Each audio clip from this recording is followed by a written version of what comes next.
दोस्तों लगभग सभी स्टूडेंट्स स्कूल पास करने के बाद अर्थात 12th क्लास पास करने के बाद कॉलेज की ओर रुख करते हैं। हमारे देश में कई प्रकार के कॉलेज हैं। उनमें से कुछ प्राइवेट कॉलेज, कुछ गवर्नमेंट कॉलेज तो कुछ केंद्रीय विश्वविद्यालय हैं अर्थात सेंट्रल यूनिवर्सिटीज़ हैं। अपने क्षेत्रीय गवर्नमेंट या प्राइवेट कॉलेज में एडमिशन की प्रोसेस तो लगभग सभी लोग जानते हैं, परंतु केंद्रीय विश्वविद्यालय अर्थात सेंट्रल यूनिवर्सिटीज़ में एडमिशन की प्रक्रिया बहुत कम लोग जानते हैं। इसलिए आज के वीडियो में हम भारत के केंद्रीय विश्वविद्यालय अर्थात सेंट्रल यूनिवर्सिटीज़ में एडमिशन की प्रक्रिया के बारे में बात करेंगे और सभी सेंट्रल यूनिवर्सिटीज़ में एडमिशन के लिए होने वाले कॉमन एंट्रेंस टेस्ट CUET अर्थात सेंट्रल यूनिवर्सिटीज़ एंट्रेंस टेस्ट से संबंधित निम्नलिखित बातों को जानेंगे, जैसे कि CUET क्या है, क्वालिफिकेशन और एज लिमिट क्या होगी, इसका फॉर्म कब आता है, अप्लाई कैसे करें, एप्लीकेशन फीस और एग्ज़ाम पैटर्न क्या होगा,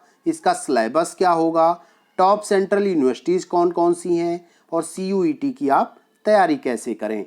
तो दोस्तों ऐसी ही यूजफुल वीडियोज़ का नोटिफिकेशन पाने के लिए जल्दी से वीडियो को लाइक और चैनल को सब्सक्राइब कर लीजिए। तो चलिए आज का वीडियो स्टार्ट करते हैं। तो सबसे पहले बात करते हैं कि CUET क्या है।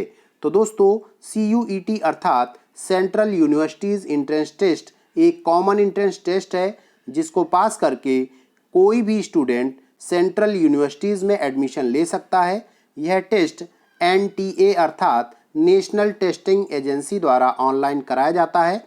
इसको पास करने वाला स्टूडेंट भारत के 45 केंद्रीय विश्वविद्यालयों में से किसी भी केंद्रीय विश्वविद्यालय में एडमिशन के लिए योग्य माना जाएगा। CUET एग्ज़ाम 2022 से स्टार्ट हुआ है। इससे पहले लगभग सभी केंद्रीय विश्वविद्यालय एडमिशन के लिए अलग अलग प्रक्रिया अपनाते थे, कुछ मेरिट के आधार पर और कुछ अपने पर्सनल एंट्रेंस एग्ज़ाम द्वारा। तो दोस्तों इससे सभी छात्रों को समान अवसर नहीं मिल पाते थे और एप्लीकेशन फ़ीस के नाम पर बहुत सारे पैसे बर्बाद हो जाते थे।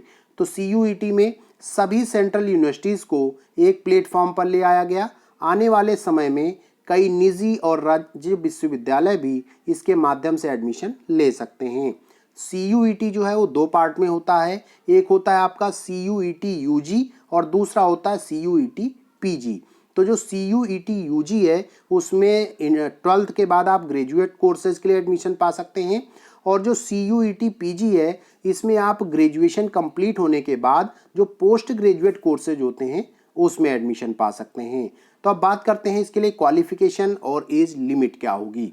तो दोस्तों CUET UG देने के लिए किसी भी स्ट्रीम या सब्जेक्ट से 12th क्लास पास हों या 12th क्लास में पढ़ाई कर रहे हों, और बात करें अगर CUET PG के लिए किसी भी स्ट्रीम या सब्जेक्ट से ग्रेजुएशन में मिनिमम आपके 55% मार्क्स होने चाहिए। यदि आप SC ST या हैंडीकैप्ड पर्सन हैं तो यहाँ पर आपके लिए 50% में एडमिशन आपका हो जाएगा। अब बात करते हैं दोस्तों एज लिमिट की। तो यहाँ पर एज का कोई प्रतिबंध नहीं है, किसी भी उम्र के जो स्टूडेंट हैं वो अप्लाई कर सकते हैं। तो दोस्तों अब बात करते हैं कि फॉर्म कब आता है और इसके लिए अप्लाई कैसे करें। तो दोस्तों CUET का फॉर्म अप्रैल महीने की स्टार्टिंग में आ जाता है लगभग, और लगभग 1 महीने का आपको फॉर्म अप्लाई करने का समय भी मिल जाता है। तो CUET के लिए आपको ऑनलाइन फॉर्म इनकी ऑफिशियल वेबसाइट CUET.samrath.ac.in के माध्यम से अप्लाई करना होगा और एप्लीकेशन फ़ीस भी आपको ऑनलाइन ही पे करनी होगी। तो दोस्तों अब बात कर लेते हैं कि एप्लीकेशन फ़ीस और एग्ज़ाम पैटर्न क्या होगा।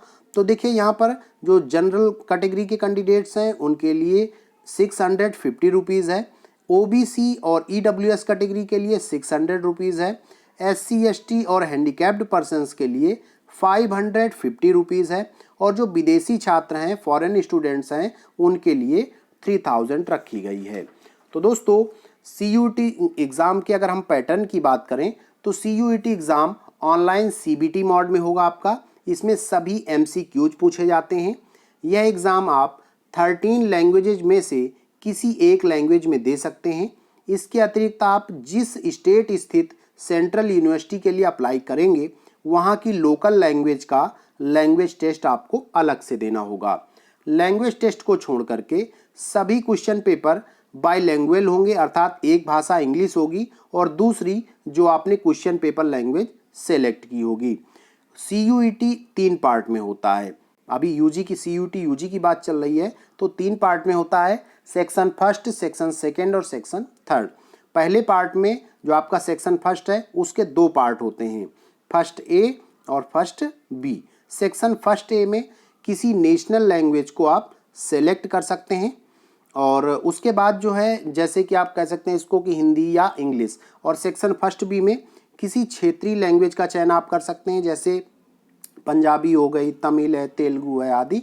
और दूसरे सेक्शन में आपका डोमेन स्पेसिफिक जो है सब्जेक्ट पूछे जाते हैं।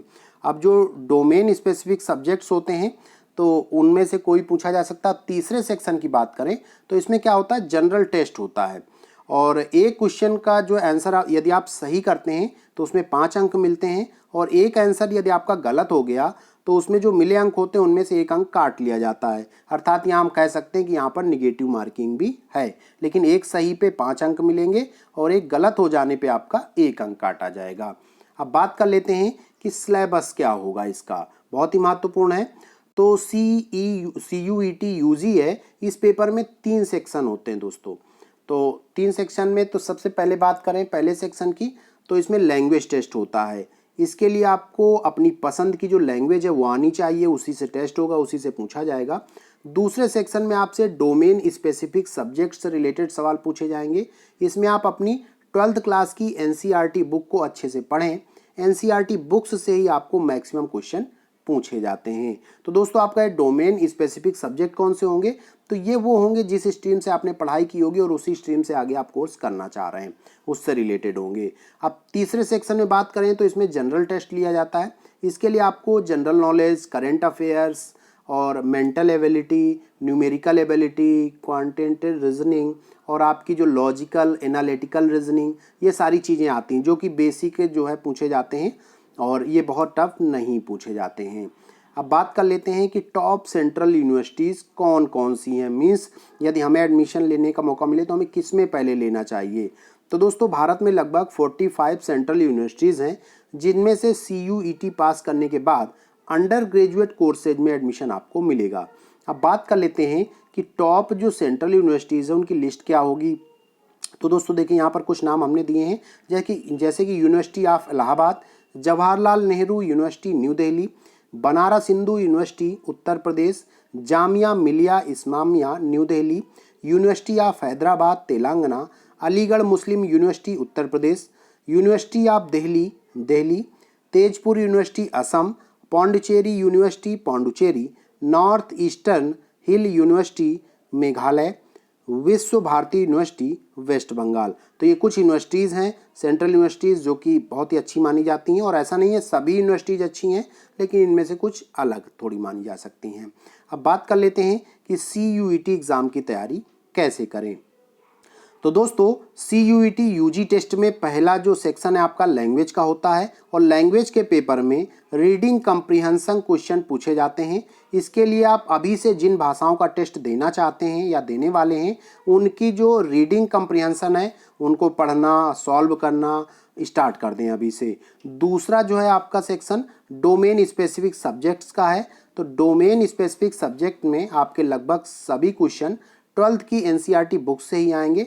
इससे जो आपकी NCERT बुक्स हैं उनको अच्छे से पढ़िए और उनको पढ़ कर के समझिए। यदि अतिरिक्त बुक्स की आवश्यकता पड़ती है डिटेल्ड की तो आप ले सकते हैं। तीसरे सेक्शन में जनरल टेस्ट होता है जिसकी तैयारी 12th क्लास स्टडी के साथ साथ पहले ही आपको स्टार्ट कर देनी चाहिए, जैसे कि GK, रीजनिंग, मेंटल एबिलिटी इत्यादि चीज़ें। तो दोस्तों हमारा आज का वीडियो कैसा लगा ज़रूर बताएं। बहुत बहुत धन्यवाद।